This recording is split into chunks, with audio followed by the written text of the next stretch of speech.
جائز غصہ کرنا کوئی مسئلہ نہیں، یہ ایک فطری تقاضا ہے جس کو پورا کرنا ضروری ہے۔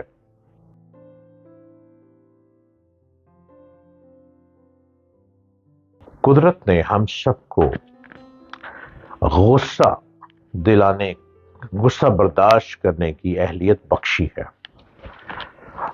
ہمیں اپنی اس اہلیت سے ضرور کام لینا چاہیے۔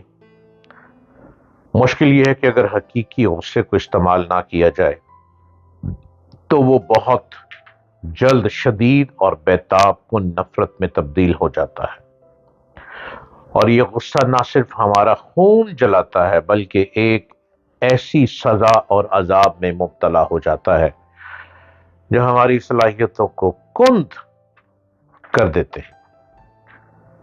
اپنے غصے کو دل میں رکھنا صحت کے لیے ٹھیک نہیں، کسی نہ کسی طرح اس کا اظہار ضرور کر دینا چاہیے۔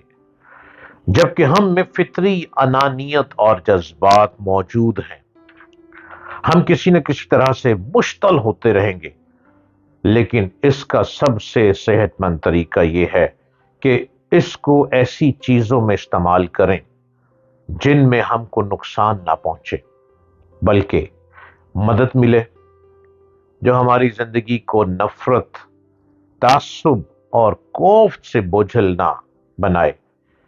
جائز غصہ کرنا کوئی مسئلہ نہیں، یہ ایک فطری تقاضا ہے جس کو پورا کرنا ضروری ہے۔ کائنات میں شماریات سے زیادہ دنیا میں ہر دنیا ایک زمین ہے، اور زمین کے لیے آسمان سائبان ہے۔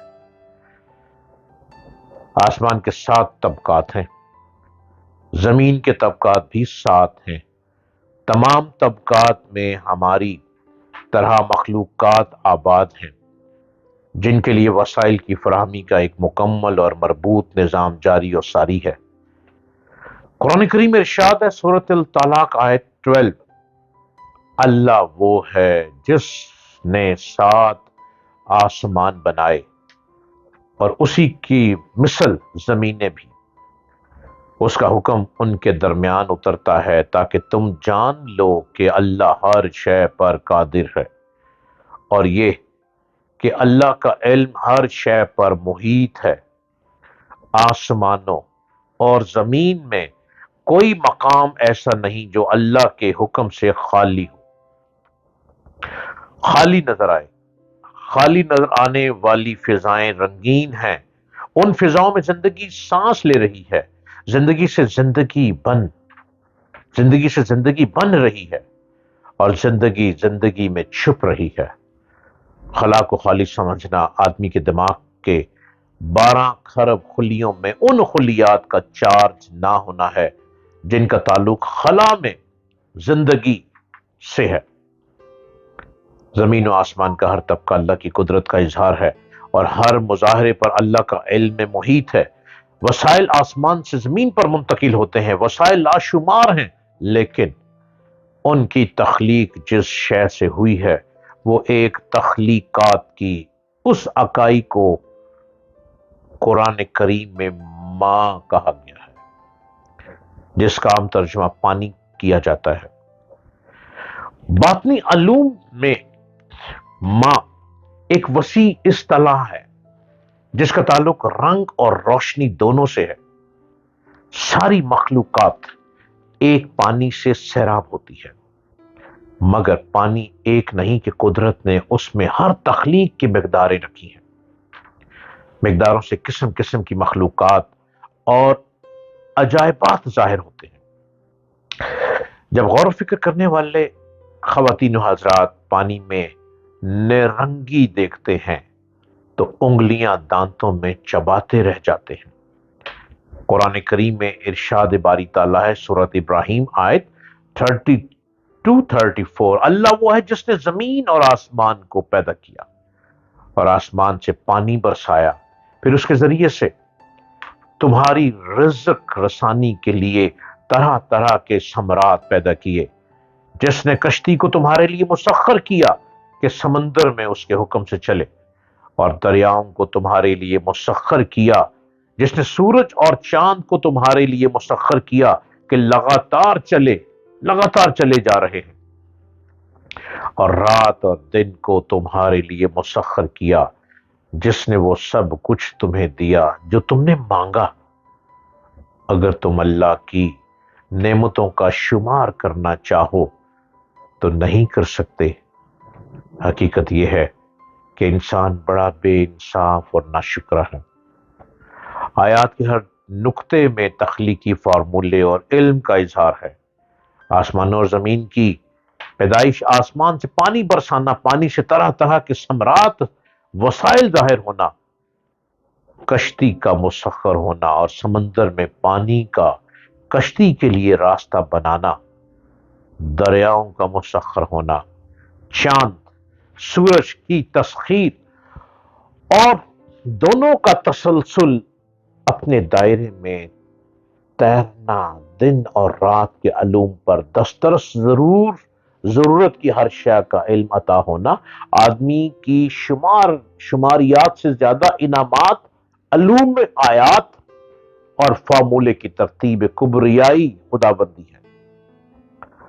اللہ کی کبریائی ہے کہ وہ ماؤں کے رحموں میں پانی سے جیسی چاہتا ہے صورتیں بناتا ہے۔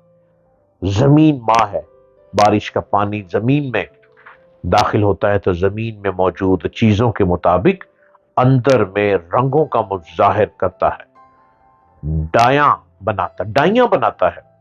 ڈائیاں کیا ہیں اور کس طرح مختلف ہیں؟ جڑواں بچوں کی مثال سے سمجھیے۔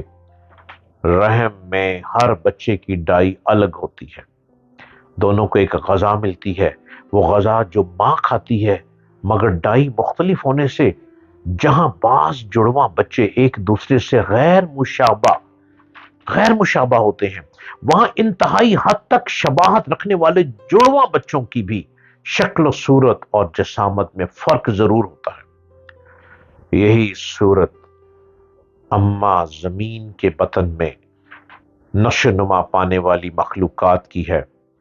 خالق کائنات اللہ نے ہر شے پانی سے پیدا کی ہے اور مخلوق کے لیے پانی کو مسخر کر دیا ہے۔ قابل غور ہے کہ ہم جسے پانی سمجھتے ہیں وہ پانی کی محض ایک حالت مائع ہے، جبکہ پانی اپنی تمام حالتوں کے ساتھ پانی ہے۔ دیگر حالتیں ٹھوس، گیس، ہیولا اور روشنی ہے۔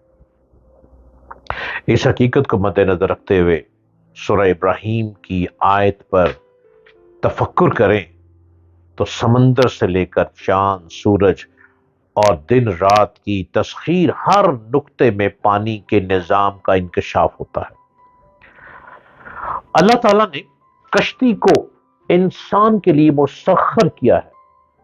کشتی لکڑی اور دھاتوں سے بنتی ہے۔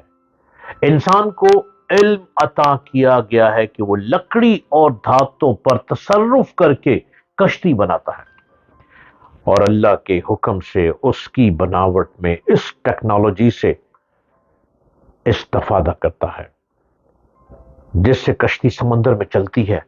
تصرف یہ بھی ہے کہ انسان علم حاصل کر کے پانی میں ان مقداروں کو یکجا کر سکتا ہے جن سے لکڑی اور دھاتیں بنتی ہیں۔